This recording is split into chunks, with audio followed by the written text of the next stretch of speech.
Hi guys, good morning. McDo tayo. Bumili tayo nito. Hindi ko alam kung ano yung laman.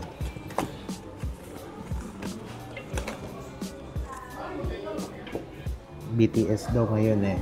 So, ayan. Tignan natin.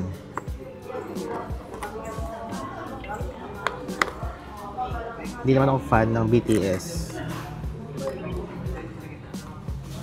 Although nakikinig naman ako ng K-pop, pero hindi ako mahilig sa BTS.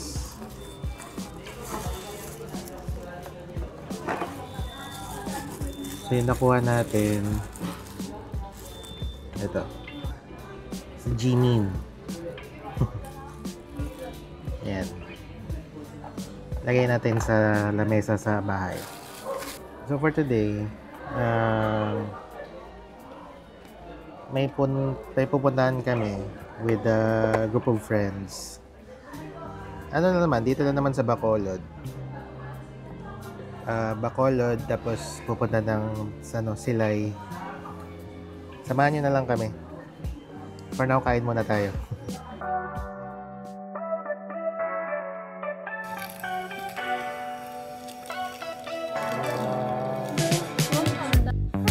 Ano, ay kadang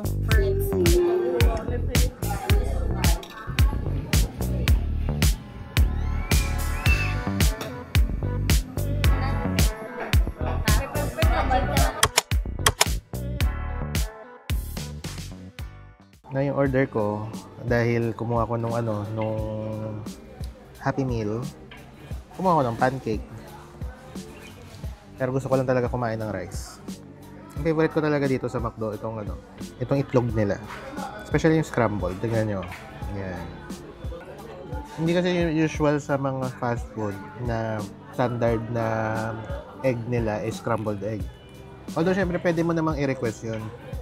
Tulad nung sa Jollibee. Iba sa Jollibee yung breakfast nila, naka-sunny side up talaga. Although I think pwede mo namang i-request yun na scrambled. Dito lang kasi sa McDo na yung yung sa menu niya, scrambled talaga. Nung bata ako, Jollibee person talaga ako. Hindi kami pupunta ng McDo. Siguro, kung nakakapunta lang ako ng McDo kung may birthday party. Sa Iloilo, may isang McDo doon. Or isa lang ba? Pero yung mga McDo doon, meron siyang playground. Ngayon yung mga mga birthday parties noon nung bata kami, lagi nilalagay sa mga McDo kasi may playground siya. So yung naalala niyo yan, yung may aisles, may cubicles para sa sapatos, tapos dapat magmemedyas lang. Tapos yung may mga slide, ganun. Not until graduate kami, tsaka pumasa ng board. Nung nagre-review sa board exam. Kasi yung kasama ko sa kwarto nun, yung namin yun yung cum laude namin na classmate. First time or rather, parang bago lang kasi sa system yung yung merong McDo app or yung may app na para mag-order. Ngayon, parang nag-aya siya na mag-breakfast ng McDo pero i-order lang sa app kasi gusto niya matry yung app or gusto niya ipakita sa amin yung na gumagana yung app. Sabi ko, sige. Doon ko na gustuhan si McDo. Ayun. Yun yung McDo story ko. So, ewan ko lang kasi hindi ako marunong mag-vlog pa. Baka montage na lang yung gagawin ko ng mga nangyari or may mga magiging usapan kami na i-record ko na lang din. So, see you later, I guess. Also pala, one of the best fast food coffee, McCafe. Share ko lang. So, first stop namin dito sa El Ideal, dito sa Silay City. Isa rin to sa pinuntahan ni Erwan Yusuf sa kanyang feature vlog. Tsaka known sila sa kanilang guapol pie. Pero kasi hindi pa nagbe-breakfast yung mga kasama ko, napa-order kami ng dinuguan tsaka puto nila. Kasama ng isang order ng fresh lumpia. O sige na, bal na. Ano nang gusto mo? Balon? Good morning, Chal. Mabuhay. Sino mag-apply? Dati gamat siya puto. Ano ni pwede na yung sausaw? Okay lang sa inyo yung sausaw, hindi man naman cherry, no? Hindi kasi cherry. Sumubat yan sa video, yung gagawin mo, no? Kasi cherry, no? Oo. Hindi pwede yan mo. Hindi kami Catherine Bernardo. Kasi Catherine Bernardo, yung laway conscious na. Oo, laway conscious ako. Anong mambal mo sa lasa sang dinuguan ni, ano, ni Ideal? Ano bang tamang pronunciation? Okay. Goods, namet. Ito yung trip kong dinuguan na malalasahan mo talaga yung suka dun sa sabaw niya. Nagko-complement siya dito sa tamis nung manapla puto. Kaya na-enjoy namin tong bowl ng dinuguan na in-order namin. Pampatanggal gutom lang. First bite. Yan. Di ba? Pinadagdag pa yan sa video. Namet. Ano na ako? Fresh lumpia. Kaya matulog ko. Wala ka. Fresh lumpia. Naman, talaga lang. Part 1 of 2 sa unhinged moments namin sa food trip na to. Tinatamad na kasi akong hawakan yung cellphone kaya tinayo ko na lang siya sa tripod. Pakinggan nyo na lang yung pinag-uusapan namin kasi baka makarelate kayo. Wala na, sinuubos ang puto? Ano? Ay po? Kamere ko? Kalak. Ilan na ako? 1:30. Hindi na kanan, bisita Lisa yung dinuguan, pero doon mo man siya. Galing niya dumilakot yung gatas. Ha? What? So creamy siya. Ano, champurado? Si Ma'am Shi. O galing ba sa gata goro? Si Ma'am Shi, butang gatas. Si Papa, Gatas? Di ba yung curdle ang ano, ang dugo? Habang ine-edit ko tong video, na curious ako. Sinearch ko siya sa YouTube. At doon ko nga nakita na may mga gumagamit nga ng gata sa dinuguan nila. Pero hindi ako nakakita ng gatas talaga yung ginagamit. Well, ano kaya lasa nun? Share nyo nga sa amin dito sa comment section kung naglalagay kayo ng gatas sa dinuguan nyo. Kung kahang pag siguro, namin pa rin. Kung kahang Pero maganda. okay na siya. Amugin man ang daw, ano din sa... Hindi, gasunod na siya. Oh, biscuit siya. Gasunod lang siya sa Ilonggo nga taste kaya hindi man niya mahilig sa kahang Ilonggo. Nag-bandwich naman kung hindi. Pero namin, hindi ka pala ng tibia. Oo, ay man gabae sa mo. The best. Oo. May man nagabae sa mo.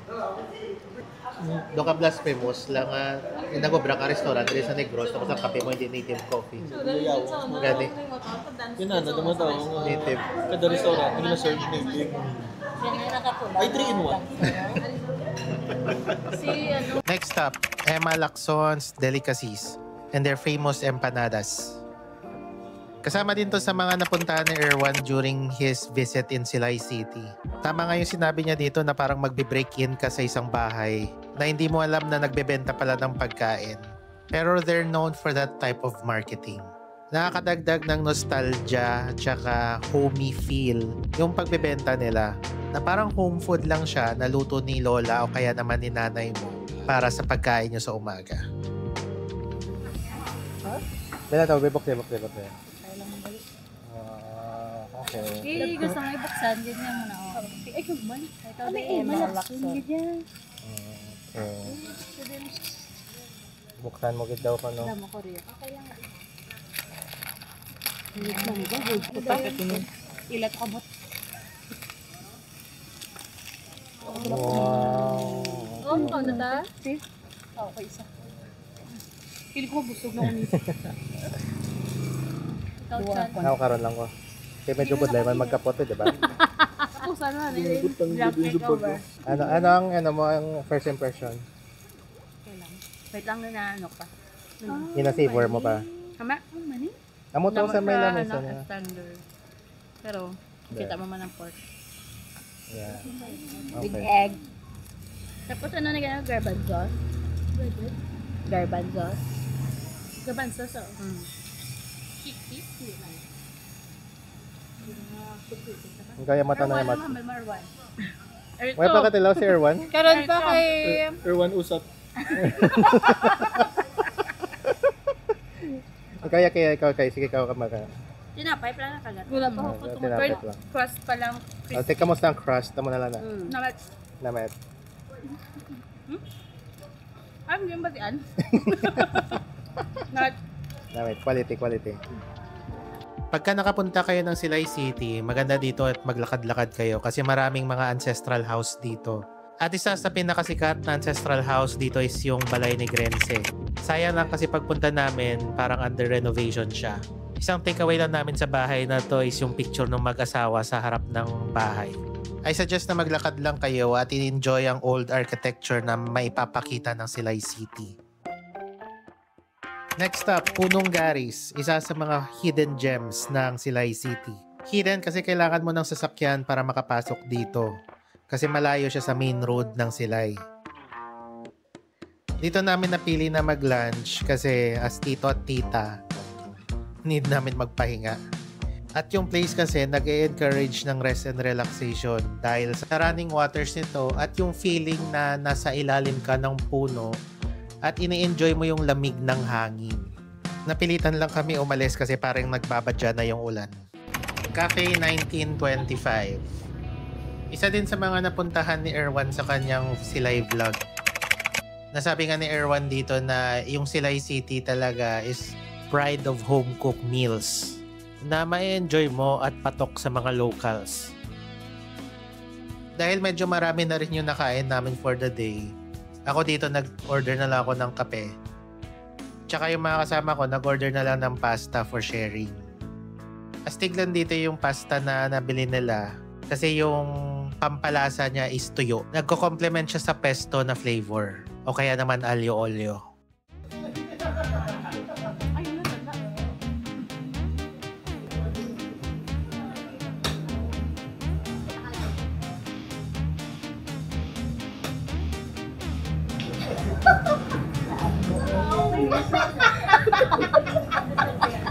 Para magpatunaw, pumunta kami dito sa Palm Veranda sa Talisay, sa kanilang golf range.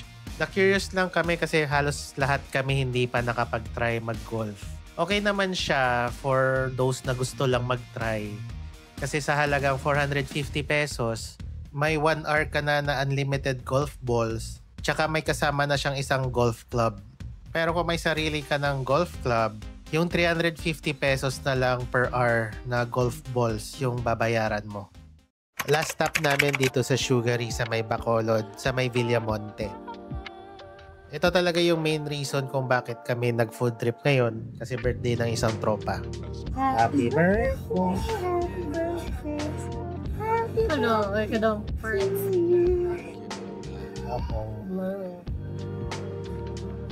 Natawa lang kami dito kasi sumabay sa palakpak yung may-ari. Inassume ko lang na may-ari kasi foreigner siya. Yung specialty talaga nila dito is yung mga gelato tsaka pastry.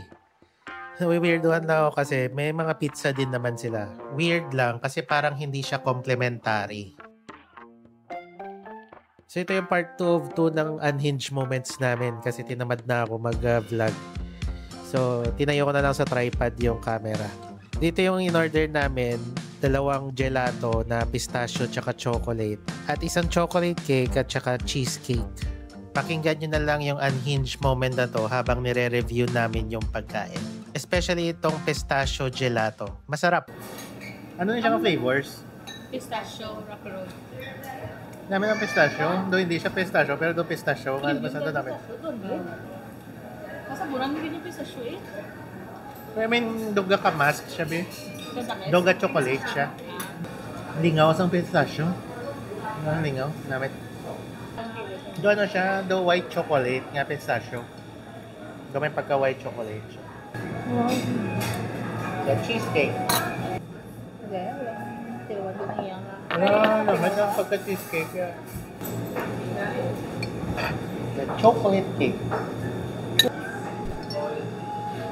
Nabigit din. The pistachio. Tikpila di ba? 200 lang. 200 ba sila mga cake? Kaliaryo. 202 na lang eh. Eh, may 10% discount. Wala na lang. 202. Ari 150 plus na. Hindi siya tamis. Isan ko yun. Kaya ka ako, nag-uruan na yun. Nabit man. I mean, Amo ang ni iya, David ang Gelato. icing, tamis. Ang pinaka-cake mo hindi. So, Pero moist. ah. May ba niya gelato? Parang alas ay. So So dito nagtatapos yung video. Hindi ako nakagawa ng timeline or outline nitong video na to.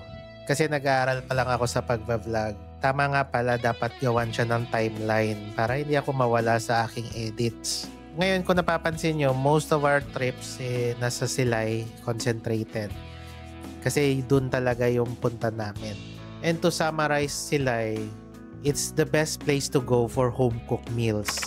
Kasi ramdam mo yung coziness nung place sa pagkain nila. For the next video siguro, kasi malapit na yung Mascara Festival dito sa Bacolod, plan ko na mag-ikot na mag-isa para makapag-vlog talaga ng totoo. Try natin yung mga natutunan ko dito sa vlog na to. So okay guys, thank you for watching and see you on the next vlog. Bye!